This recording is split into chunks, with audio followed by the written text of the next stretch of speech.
बहुत मेहनत की थी यार अपने सपनों के लिए, बट बाबा ने पूरे नहीं किए, बहुत बुरा लगता है।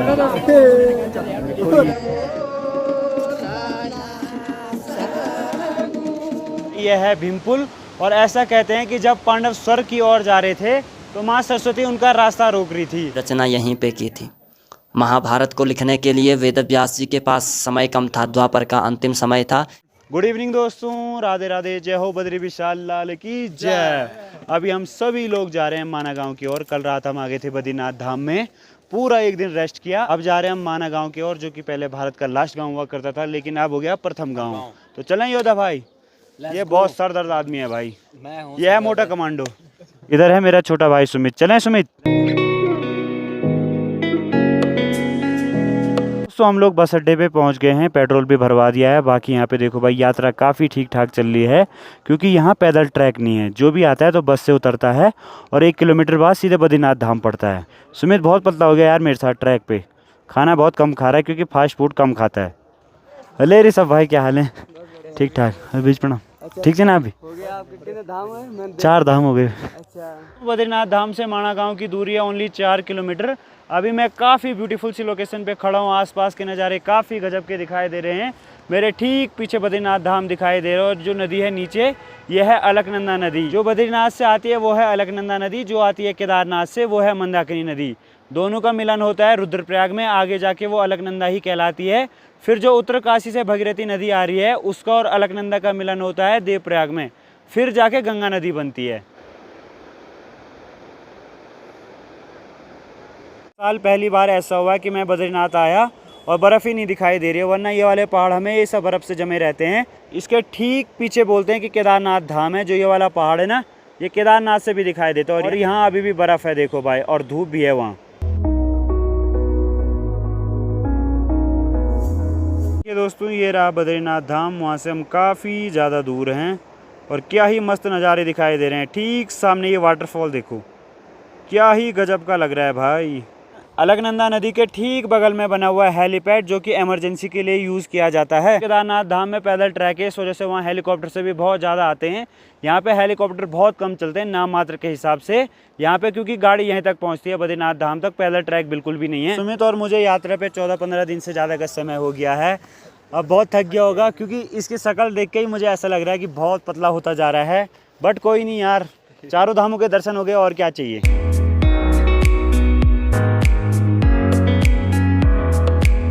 भोटिया मूल के लोग भी रहते हैं।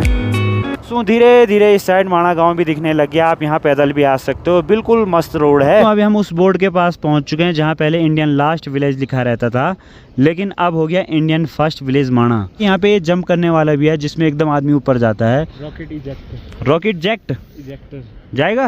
नहीं, मेरी तबीयत सही है तो 100% जाता है, बट थोड़ा अच्छा हुआ इसकी तबीयत खराब हो गई, नहीं तो ये उल्टे सीधे काम बहुत कर रहा था। मैंने इसको बोला था मोमोज मत खाओ, और लास्ट टाइम ये मुझे ही फंसा रहा है मोमोज पे कि भैया ने खिलाए। इस साइड दोस्तों अभी रोड का प्रोजेक्ट चल ही रहा है, बार बार ख़राब होती है। आपको पता है पहाड़ों में लैंडस्लाइड कितना होते हैं।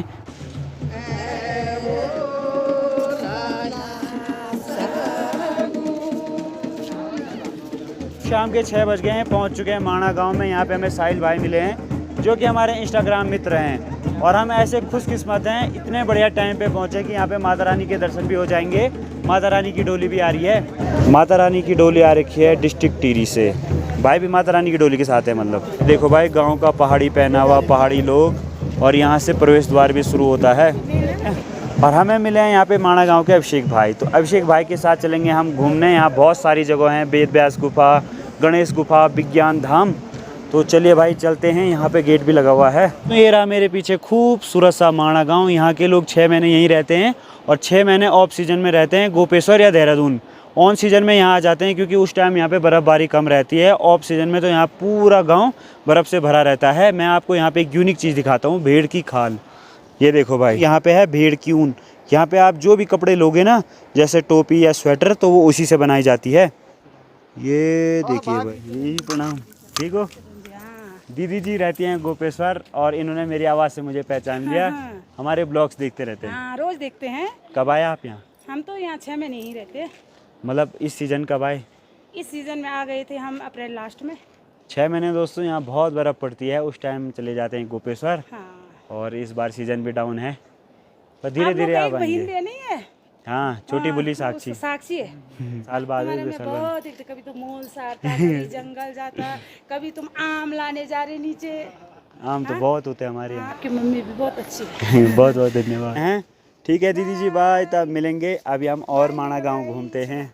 कल ओके। मिलेंगे वसुधारा, हम वहाँ तुलसी के लिए जाएंगे, तुम भी आना। अच्छा, तुलसी के लिए जाएंगे दीदी जी। और यहाँ पे है दीदी जी की जनरल स्टोर की शॉप। देखो जड़ी बूटियाँ हमारे हर रोगों का दूर इलाज। यहाँ पे बहुत सारी जड़ी बूटियाँ भी हैं, बाल जड़ी बूटी, चाय मसाला। ये तो मैं लेके जाऊँगा भाई, अभी नहीं, थोड़ी देर बाद। तुम्हारे वहाँ होता है। ये उसको वो चाय में डालते हैं। हाँ, लिखा ये टिमरू बोलते हैं इसको, टिमरू। ये ये टिमरू। दांत सफाई के लिए भी होता है ये। केदार कड़वी डायबिटीज़। दोस्तों ये डायबिटीज़ के लिए सबसे बेस्ट दवाई है। ये देखो भाई, ये सारा ऑर्गेनिक है। ये क्या है?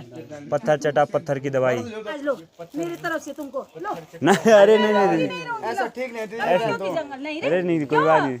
मैं तुमको चाय नहीं पिला पाए तो एक गिलास ही अरे ना ना। लेना, ठीक है? तो दोस्तों लोगों रे, हाँ, तो दोस्तों दीदी जी ने हमें अभी चाय का क्या बोलते हैं, ग्रीन टी दी है अभी है लोगों। दीदी जी ने स्पेशल दिया हमें चाय मसाला। और जब हमें खांसी ऐसी चीज़ें होती हैं तो उस टाइम भी हम खा सकते हैं। दे देना छोटा बुल्ला को। कड़ा भी बना सकते हैं इसका हम।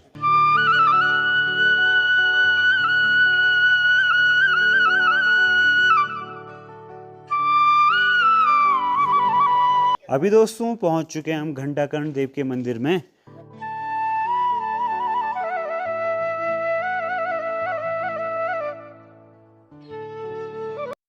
जी प्रणाम।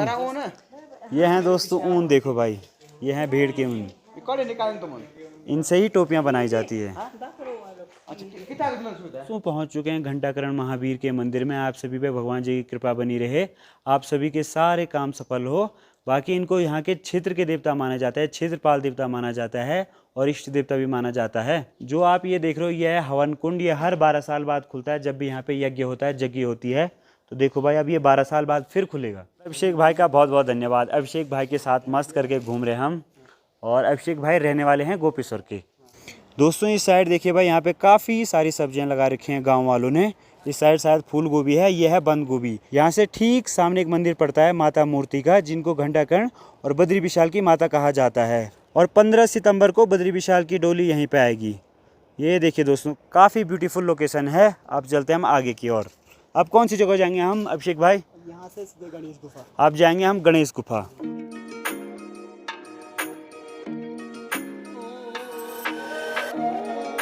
यहाँ से 2 रास्ते कटते हैं। एक कटता है भीमपुल सरस्वती धाम के लिए, हम जा रहे हैं अभी गणेश गुफा और ब्यास गुफा के लिए, यहाँ से ऊपर की ओर। यहाँ पे हैं अभिषेक भाई की चाची जी, यानी कि हमारी भी चाची जी। और चाची जी बुन रही है यहाँ पे कनपट्टी कान के लिए। और ये इतनी गर्म होती है, क्या बताएं दोस्तों। मेरे पे तो घर पे है, लेकिन अगर कोई बाहर के लोग यहाँ पे आना चाहते हैं तो ज़्यादातर वही खरीदते हैं, क्योंकि पहाड़ी चीज़ें यहाँ पे बहुत सारी दुकान भी है।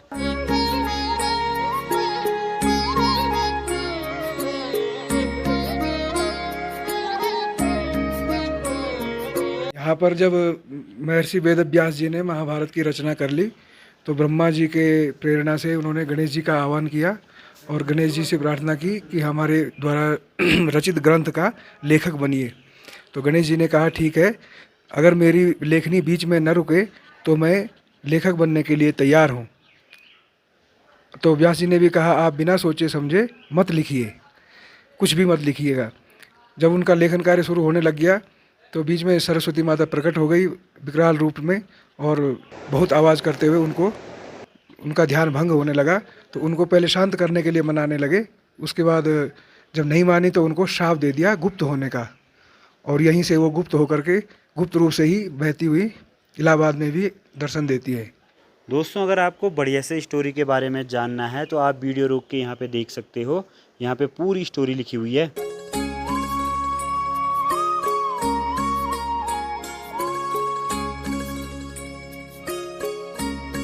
यहाँ दोस्तों अंदर परिक्रमा करने के लिए भी है। कुछ ऐसी गुफा थी, इसका थोड़ा रेनोवेशन करके यहाँ पे मंदिर बना दिया गया। और ये कुछ ऐसा है भाई। मैं पहले भी यहाँ रखा हूँ, लेकिन पहली बार परिक्रमा कर रहा हूँ, क्योंकि पता ही अब चल रहा है।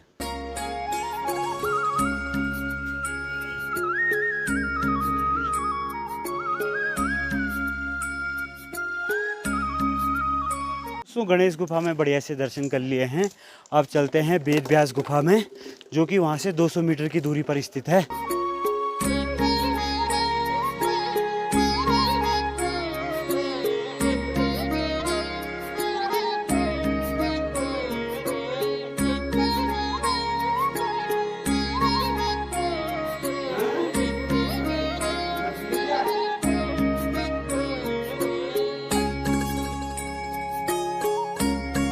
बोल बद्री विशाल भगवान की, वेद व्यास महाराज की। तो वेद व्यास जी की पुरानी मूर्ति है, बड़ी वाली नई मूर्ति है 96 की। भगवान विष्णु, व्यास जी के पुत्र सुखदेव मुनि, मध्वाचार्य के शिष्य वल्लभाचार्य लास्ट वाले। तो वेद व्यास जी ने इसी पावन गुफा में बैठ करके जितने भी हमारे ग्रंथ वेद पुराण हैं उन सब की रचना यहीं पे की थी। महाभारत को लिखने के लिए वेद व्यास जी के पास समय कम था, द्वापर का अंतिम समय था, इसीलिए इन्होंने गणेश जी को बुलाया। तो गणेश जी की शर्त थी कि मेरी लेखनी क्षण भर भी रुकनी नहीं चाहिए। तो यहाँ से व्यास जी ने कहा मेरी भी शर्त रहेगी, मैं भी जिस श्लोक को कहूँगा सोच समझ करके लिखना। तो यहाँ से व्यास जी महाभारत बोले, गणेश गुफा में गणेश जी लिखे। महाभारत के बाद संतुष्ट नहीं हुई तो नर नारायण भगवान को प्रणाम करके माँ सरस्वती की वंदना की, तब इन्होंने भागवत पुराण की रचना की। बोल भागवत महापुराण की जय।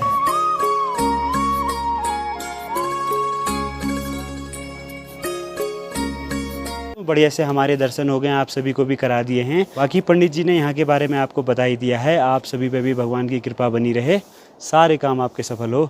और गुफा के ठीक बगल में है इंडिया फर्स्ट शॉप, भारत की प्रथम दुकान, आप देख सकते हैं यहाँ पे। और इस साइड और बनाया जा रहा है, पहले यहाँ पे बना नहीं था, लेकिन अभी कंस्ट्रक्शन का काम चालू है।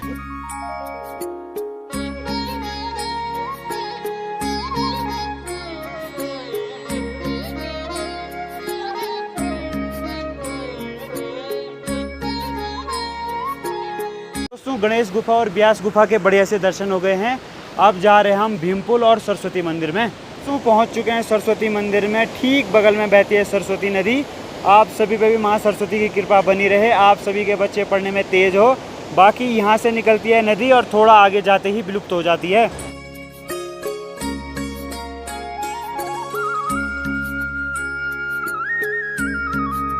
बढ़िया से माँ सरस्वती के दर्शन कर लिए। आप पहुँच चुका हूँ मैं भीमपुल में। ठीक मेरे पीछे जो पुल दिखाई दे रहा है यह है भीमपुल। और ऐसा कहते हैं कि जब पांडव स्वर्ग की ओर जा रहे थे तो माँ सरस्वती उनका रास्ता रोक रही थी, तो बलशाली भीम ने एक शिला मतलब ये पत्थर यहाँ पे उठा के रखा, तब से यहाँ का नाम भीमपुल पड़ गया है। दोस्तों इस साइड भी काफ़ी सारी दुकानें हैं जिन्होंने लिखा हुआ है भारत की प्रथम चाय की दुकान। पहले यहाँ पे लास्ट लिखा हुआ था, अब प्रथम। बहुत बहुत धन्यवाद अभिषेक भाई आपका, आपके थ्रू पंडित जी ने हमें बताया भी। बहुत सारी जानकारी प्राप्त आपके थ्रू हमें हुई और हमारे द्वारा जितने भी लोग वीडियो देख रहे हैं। चलें आगे की ओर।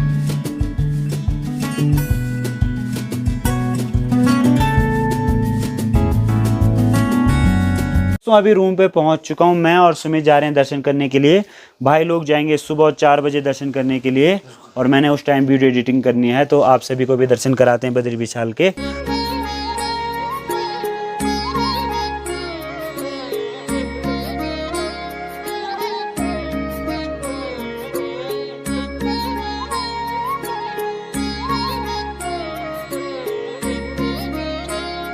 मंदिर के काफ़ी करीब पुल में पहुंच चुके हैं। बाकी यहां से बद्रीनाथ धाम दिखाई देता है और पिछले महीने के मुकाबले यात्रा काफ़ी बढ़ गई है।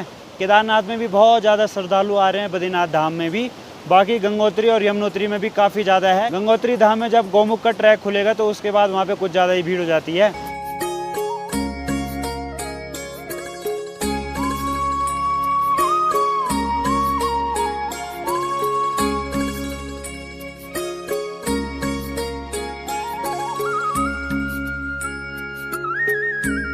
अभी एक बार फिर से पहुंच गया हूँ बद्रीनाथ धाम में। इसी के साथ मेरी उत्तराखंड के चारों धामों की यात्रा पूरी हो चुकी है। 10-12 दिन से घर भी नहीं गया हूँ। मम्मी भी बहुत याद कर रही होगी। बाकी सभी धामों की बढ़िया से दर्शन हुए। आप सभी को भी दर्शन कराए। कमेंट में धन्यवाद ज़रूर लिखें। बाकी भगवान जी का आशीर्वाद आप सभी पे बना रहे, सभी के बच्चे सफल हो और आप लोग आशीर्वाद बनाए रखें कि हम भी आगे अपनी लाइफ में तरक्की करते रहें। और आप लोग भी एक बार ज़रूर आना बाबा बद्रीनाथ के दर्शन करने के लिए। सबसे पहले मैं यमुनोत्री गया, मैंने लाइन वाइज किए, यमुनोत्री, गंगोत्री, फिर केदारनाथ और अभी बद्रीनाथ। और मेरे साथ मेरा छोटा भाई सुमित भी था, इसके भी बढ़िया से दर्शन हुए। रास्ते में बहुत रुकावटें आई लेकिन हमने हार नहीं मानी हमने कहा दर्शन भी करने और सभी को भी कराने। और आजकल इतने बढ़िया दर्शन कहाँ मिलते हैं, मतलब जिस भी मंदिर में गए हमको अंदर गर्भगृह सब जगह के दर्शन हो गए। अभी आपको एक बात बता देता हूँ, अभी मैं आपको काफ़ी खुश नज़र आ रहा हूँ। आज से 2 साल पहले जब मैं 2022 में यहाँ आया था ना, बहुत रोया था उस दिन, क्योंकि मैं इंडियन आर्मी की भर्ती से बाहर हुआ था। मतलब उसके बाद मेरी लाइफ में कुछ भी करने को नहीं था। मैंने बाबा से आशीर्वाद मांगा था कि बस सही सलामत रखना, यूट्यूब पे मैं मेहनत करूँगा, मेरी मदद करना। आप सभी लोग मेरे को देखते हो तो बहुत बहुत धन्यवाद आपका। मैं पुरानी वीडियो भी यहाँ पे चला के दिखा दूँगा। उस टाइम मैं थोड़ा पतला था और जब मैं रोया था ना तो बहुत ज़्यादा इमोशनल हो गया था। तो 2022 में मैं जैसे ही बद्रीनाथ धाम में आया, मेरे ऑटोमेटिक आंसू छूट गए थे। मतलब मेरे को इतना अजीब हो गया था, ज़िंदगी से हार गया था कि आगे करना है क्या है। बद्री विशाल बाबा ने साथ दिया और आज देखो भाई आप सभी लोगों के साथ हैं और काफ़ी बढ़िया लगा हमें कि आप लोग हमें सपोर्ट करते हो। हम ऐसे तीर्थ स्थान जाते रहते हैं। अगर हम कभी गलत चीज़ दिखाएंगे तो आप लोग बोल देना कि अमित गलत दिखा रहा है, लेकिन अच्छी दिखाएंगे तो अप्रिशिएट भी करना। हमारे थ्रू आप सभी के दर्शन हो रहे हैं तो आप सभी पे भी भगवान का आशीर्वाद बना रहे और आपके सारे काम सफल हो। अच्छा लगता है यार, आज बेकार दिन, बहुत बढ़िया फीलिंग आ रही है यार आज ना। आप लोगों को भी ऐसी फीलिंग आनी चाहिए दोस्तों।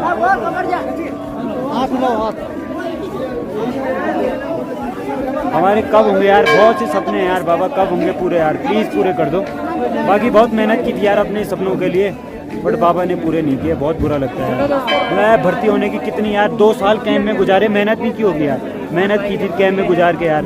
हम खुद नहीं करते बट वहाँ सर ने कराई मेहनत, तब भी नहीं हुए यार। जिन्होंने मेहनत की वो भी नहीं हुए यार। एक डिस्ट्रिक्ट में सिर्फ 5-6 बंदे हुए यार, कितना बुरा लगता है यार। भाई वो छोड़ो, अरे हो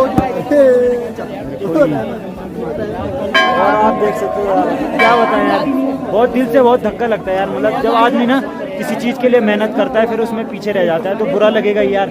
चाहे मैं हूँ चाहे आप हो, अब मेरे पे चांस ही नहीं है। बाकी आप लोग ओपन कर रहे हैं, अब वो ओपन वालों को भी बाहर कर रहे हैं यार, बहुत बुरा लगता है यार।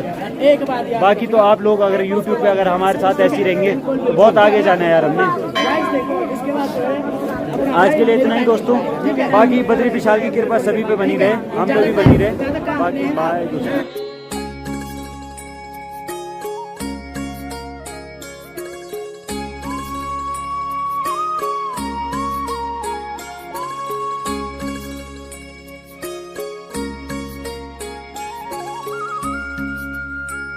अभी वापस से रूम पे आ गया हूँ। यहाँ भाई लोग हैं, अभी हम लोग जाएंगे डिनर करने के लिए। सुमित सो गया है, सुमित ने डिनर कर लिया है। बाकी आप सभी का बहुत बहुत धन्यवाद यहाँ तक ब्लॉग देखने के लिए। आई होप कि आपको 4 धाम की ये सीरीज़ बहुत पसंद आई हो। पसंद आई तो जिन्होंने सब्सक्राइब नहीं किया वो लोग भी सब्सक्राइब कर देना। आगे भी नए नए ट्रैक करते रहेंगे और अच्छी अच्छी वीडियोज़ आप तक देते रहेंगे। तब तक के लिए बाय बाय। जय देव उत्तराखंड, जय हिंद, जय भारत, जय श्री राम। बाय बाय सभी को।